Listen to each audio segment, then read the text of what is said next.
जय जिनेन्द्र। मैं ज्ञानानंद स्वभावी हूँ, मैं ज्ञानानंद स्वभावी हूँ। मैं हूँ अपने में स्वयं पूर्ण, पर की मुझ में कुछ गंध नहीं। मैं अरस अरूपी अस्पर्शी, पर से कुछ भी संबंध नहीं। मैं रंग राग से भिन्न भेद से भी मैं भिन्न निराला हूँ। मैं हूँ अखंड चैतन्य पिंड, निज रस में रमने वाला हूँ। मैं ही मेरा करता धरता, मुझ में पर का कुछ काम नहीं।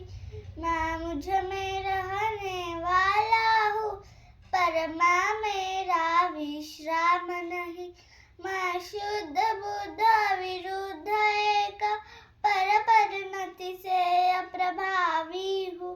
आत्मानुभूति से प्राप्त तत्व मैं ज्ञानानंद स्वभावी हूँ। मैं ज्ञानानंद स्वभावी हूँ।